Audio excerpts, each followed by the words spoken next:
Hello everyone, my name is Assistant Professor Vaishali Sonone, presently working in MVP's SVKT Arts, Commerce and Science College. The topic of today's lecture is Pseudomonas aeruginosa, and today's lecture is meant for TYBSc Microbiology students, semester 1. Let's start up with the recap.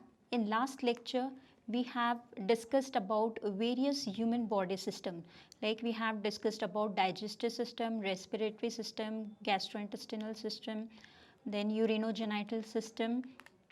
Then along with that, we have discussed about various bacterial pathogens that causes infection in all these systems. So what are the different pathogens which infects the system, and what are the different infections associated symptoms with that infection.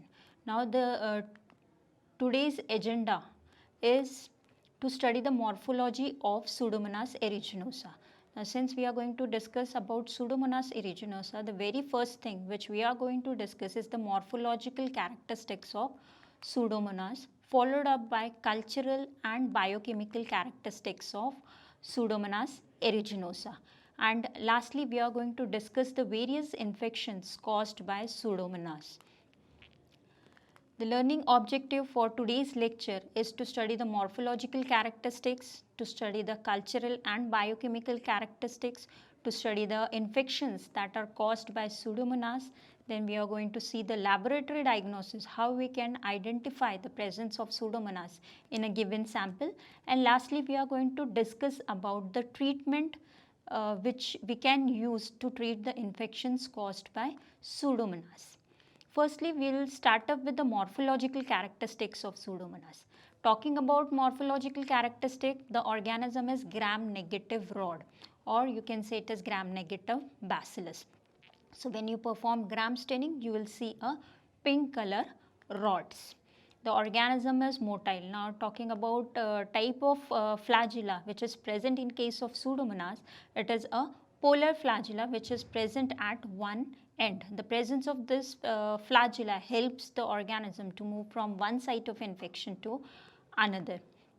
Then when we talk about Pseudomonas, the wild strain of Pseudomonas are generally non-capsulated one. But when we talk about the pathogenic strains of Pseudomonas, they are generally possess a slimy layer, or they possess a capsule. The presence of capsule surely helps this organism to establish the infection. So this is an image of your gram staining. You can see the pink color rod. These pink color rods are nothing but these are Pseudomonas in a given sample. So when you will perform gram staining of the sample, you will see such type of rods. Then talking about the cultural characteristics of Pseudomonas, the organism is obligate aerobe.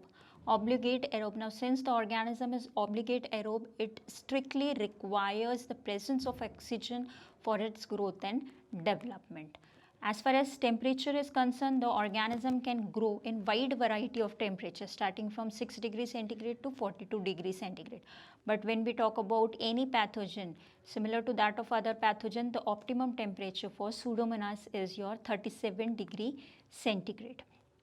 And cultivation, if you talk about cultivating this organism, you can easily culture this organism on a normal media, say nutrient agar. You can cultivate the organism, you can use nutrient agar for isolation of Pseudomonas. On nutrient agar, the organism produces a large opaque colony which has a typical musty or earthy odor. The organism is non-lactose fermenter. So the organism is not able to grow in presence of lactose, or it is not able to utilize lactose as a sole carbon source. And when we cultivate this organism in a broth, right, in a liquid media, it grows in the form of pellicle on the surface of the broth. Since the organism is obligate aerobe, it requires oxygen, and because of this particular reason, the organism grows at the top in the form of pellicle.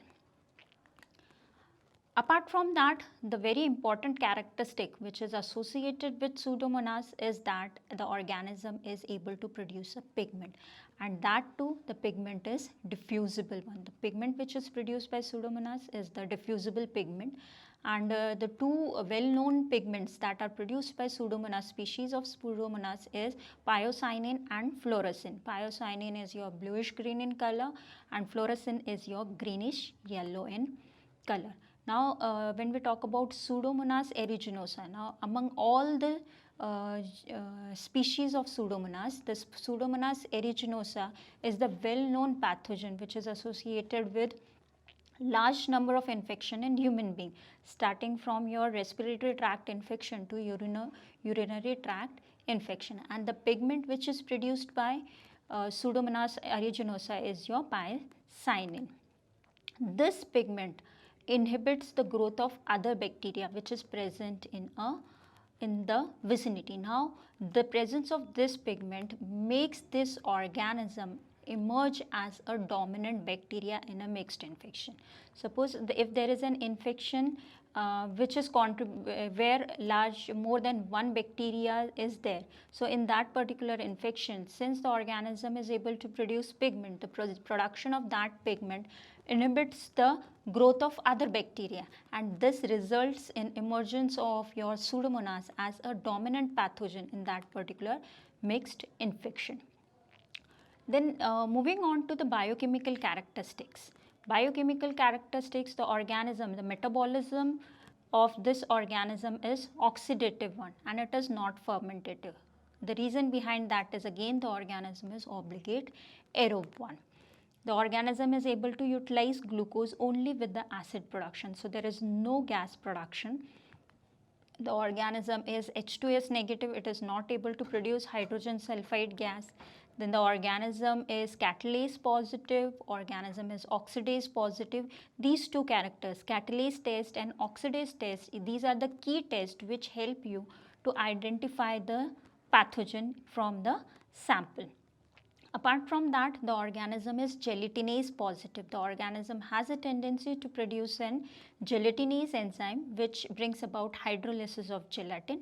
And lastly, the organism is able to reduce nitrate to nitrite. So all these biochemical characteristics along with cultural characteristics can be used for the diagnosis of this particular organism. Now talking about the resistance of this organism, the organism is not that much resistant to heat, but surely the organism is resistant, it possesses high degree resistance against a chemical. It is resistant to large number of antiseptics and disinfectant. Like for example, a well-known example is Dettol. The organism is very much resistant to Dettol, and even from Dettol sample you can easily isolate Pseudomonas aeruginosa. Then moving on to the virulence factor. Now when we talk about virulence factor, these are the factors which plays important role in entry of organism into the host body, followed up by colonization and infection. All the factors which contributes the organism to establish an infection, that is called as your virulence factors.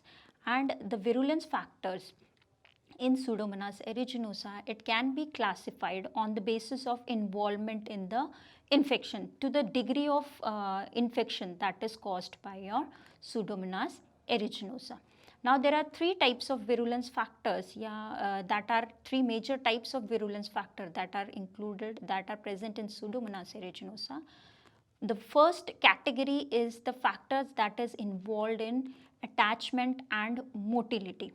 Okay, so this generally includes all the factors which helps the organism to get attached to mucosal cell lining and to move from one site of infection to another. Second category is the factors that are involved in colonization, and the third is the factors that are involved in chronic infection. So all these factors are included as a virulence factor, and all these factors contributes to establish a infection starting from mild infection to the severe infection, severe or chronic infection. Now the first is factors involved in entry or motility. The very first is the presence of flagella. The organism possesses a flagella. As we have discussed that the organism possesses a polar flagella. So there is a presence of single flagella at one end, and this presence of flagella helps the organism to attach to the epithelial cell lining. And along with that, it also helps the organism to move from one side to another. The second factor is the presence of villi. Now these villi, type 4 types of villi, that is your adhesins, are present in case of Pseudomonas aeruginosa, which again enables the organism to attach to the epithelial side, because only the severe infection only occurs when the organism is reside at the site of infection for a longer period of time, and all these attachment is contributed by the presence of villi as well as presence of your flagellum.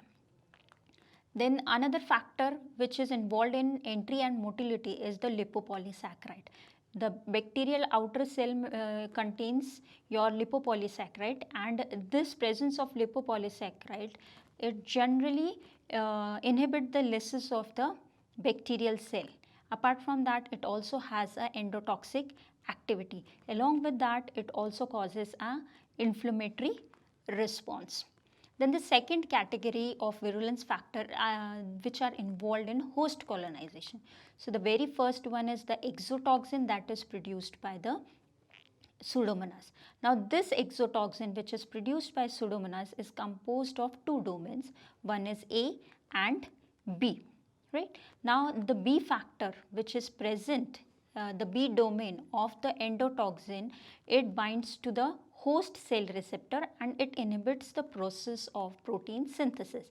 And as it inhibits the process of protein synthesis, what happens? If a protein synthesis is inhibited, it is going to bring about the lysis of the cell, and this contributes to the what we called as the necrosis. So the necrosis occurs, and there it further enhances the formation of biofilm, or it further enhances the chronic infection. Then the third one, then next is factor which is involved in your host colonization is the enzyme elastase. Now this elastase is zinc metalloprotease, or you can say it is a protease which basically act on the, it has a proteolytic activity and it acts on the antibodies like IgG type of antibodies or IgA type of antibodies. Apart from that, it also attacks the cytokines. So you can see that the presence of elastase by in Pseudomonas aeruginosa helps that organism to overcome the all defense mechanism that are present in the host body, starting from the entry to the production of antibodies. So even the antibodies are hampered by the virulence factor elastase that is present in your Pseudomonas aeruginosa. Apart from that, the pigment which is produced by Pseudomonas aeruginosa also contributes to the infection. Then the factor which are involved in chronic infection. The very first factor is the sequestration of iron. Pseudomonas has a tendency to sequester the iron which is present in the host cell, and that iron is sequestered, which enhances the growth of your Pseudomonas aeruginosa. Apart from that, Pseudomonas aeruginosa has a tendency to form a biofilm. Now formation of biofilm, it generally enhances the infectivity. Along with that, this biofilm protects the Pseudomonas at the site of infection, because of this particular barrier of biofilm, the antibodies are not able to enter, or phagocytic cell are not able to act on the bacterial cell which are causing the infection. Then moving on to the pathogenicity. So under this we are going to discuss the various type of infection which is caused by your Pseudomonas aeruginosa. Now when we talk about Pseudomonas aeruginosa, it is generally associated with nosocomial infections. Now what are nosocomial infection? Nosocomial infections are the infections which are hospital acquired, and Pseudomonas is the one which is a major cause of infections that are nosocomial infections. So generally the infections which are caused by Pseudomonas aeruginosa, it is categorized as a nosocomial infection. And in nosocomial infection, the organism is associated with what we called as a blue pus. And this organism, Pseudomonas aeruginosa, is generally associated with the formation of blue pus in burn cases. So where there is a burn cases is there, so there is a formation of pus, right? And because of the color of the pus is blue in color. Now this blue color is because of the diffusible pigment that is produced by the organism. This gives a characteristic name to that pus, that is your blue pus. So it is associated with the formation of blue pus.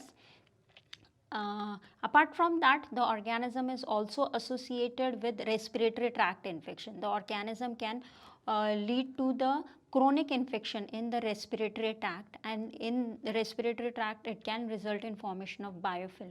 Now if the infection of respiratory tract occurs because of Pseudomonas aeruginosa, the sputum or the cough of that particular patient again acquires the color of the pigment that is produced by the organism, that is greenish blue in color. This is the color of the sputum or color of that sample, throat sample is your bluish green in color. That is because of the pus that is formed by the organism. Apart from that, in case of generally bedridden patients, in case of bedridden patient, generally bed sores occurs, and Pseudomonas aeruginosa is the major contributor of bed sores that result in such type of patient. Apart from that, it is also involved in eye infection, and it is also involved in urinary tract infection. Now, as we have discussed that it is associated with not only with nosocomial infection, but it also acts as an opportunistic pathogen, and it is a serious cause of infection in case of burn cases that we have already seen. Apart from that, it is also responsible for what we called as iatrogenic meningitis. Now, iatrogenic meningitis generally result because of fault of physician. Like suppose if the scissors, needle or the instrument, okay, which is used in operation, if they are not properly sterilized, in that case the organism from that particular instrument can gain entry into the host body, and in that case it can lead to the meningitis. Normally the organism is not associated with such type of infection, but because of the physician's mistake, yeah, in case of iatrogenic infection, meningitis can result because of this organism. Apart from that, this organism is also associated with infantile diarrhea and septic type of infection. So these are some images of the infections that are caused by Pseudomonas aeruginosa. You can see the greenish yellowish green color that is formed, and that color is because of the pigment that is produced by Pseudomonas aeruginosa. In the second image, you can see the green color, bluish green color pigment that is produced, and that pus, the color of the pus is greenish yellow in color, which is contributed by the pigment that is produced by Pseudomonas aeruginosa. So even from by looking at the infection itself, you will be able to identify that the infection is caused by Pseudomonas aeruginosa. Now moving on to the laboratory diagnosis. Now when we talk about laboratory diagnosis of any sample of any pathogen, now in case of Pseudomonas aeruginosa, the sample is going to depend on the site of infection. So we have seen in previous slide, we have seen that Pseudomonas aeruginosa is associated with respiratory tract infection, it is associated with pus associated infection, it is associated with your urinary tract infection, it is also associated with infantile diarrhea. So according to the infection, your sample is going to vary. So if it is pus associated, in that case your sample for laboratory diagnosis will be pus sample. If it is your urinary tract infection, it will be your urine sample. If it is your respiratory tract infection, the sample will be your sputum sample of that particular patient. Now, talking about laboratory diagnosis, the selective media which is used for identification of Pseudomonas aeruginosa is your cetramide agar. Now, as the name indicates, the cetramide agar contains a cetramide, and this particular cetramide, it inhibits the growth of other organism even if they are present in the sample. Along with that, it also enhances the production of pigment by Pseudomonas, and production of pigment again inhibits the growth of other contaminating bacteria. So you will be able to only on that particular media only your Pseudomonas aeruginosa will grow.